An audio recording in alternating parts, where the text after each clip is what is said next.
Have you ever agreed to something and before the other person even finished saying thank you, your stomach dropped? Maybe it was helping someone move. Maybe it was agreeing to another committee. Maybe it was saying yes to dinner on Friday when, if you're being completely honest, all you really wanted was to sit on your couch in oversized pajamas and watch birds argue outside the window. The strange thing is, the guilt doesn't come after you say no. For many highly sensitive people, the guilt comes after saying yes. You smile, you agree, you sound perfectly cheerful. And then your brain quietly whispers, "What have you done?" If you're an HSP or an empath, you probably know this feeling well. I like to call it the HSP Guilt Hangover. It's that emotional aftermath that can last hours, or sometimes days, where you replay the conversation over and over. Can I still get out of it? Maybe I'll suddenly come down with something. Why didn't I just tell the truth? Meanwhile, your nervous system is already exhausted, and the event hasn't even happened yet.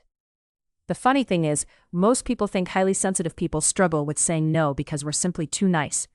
I don't actually think that's the whole story. I think saying no can genuinely feel unsafe. Not dangerous in a logical sense, dangerous to your nervous system. Your brain has spent years learning that keeping other people comfortable keeps everyone happy.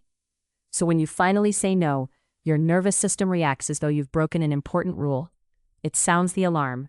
Warning, someone might be disappointed. Relationship in danger. Deploy emergency guilt immediately. The important thing to remember is this. That guilty feeling isn't proof you've done something wrong. It's simply your nervous system reacting to a new habit. If you've spent years putting everyone else's comfort ahead of your own energy, then of course boundaries are going to feel uncomfortable at first. New habits usually do. The good news is, you don't have to become cold. You don't have to become blunt. You don't have to stop being kind. You simply need a few gentle scripts that give your nervous system something safe to hold on to. Let's look at 3 of my favorites.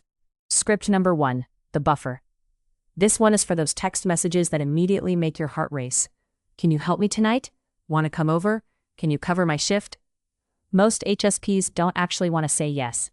They just panic because they think they have to answer immediately. Here's the script. Thank you so much for thinking of me. Let me check my schedule and my energy before I commit to anything this week. I'll get back to you tomorrow. Notice what happened? You didn't say yes. You didn't say no. You bought yourself something incredibly valuable. And time allows your nervous system to calm down before making a decision. Because decisions made from panic usually become obligations. Decisions made from peace usually become boundaries. Script number 2, the sandwich.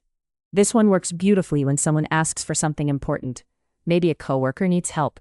Maybe a friend wants you to organize something. Maybe a family member volunteers your weekend before asking. We've all met that family member. The sandwich is simple. Start with kindness, state your boundary, end with encouragement. For example, that sounds like such an important project and I know how much work you're putting into it. I don't have the capacity to take anything else on right now, but I really hope it goes well. And I can't wait to hear how it turns out. One sentence in that script is especially powerful. I don't have the capacity.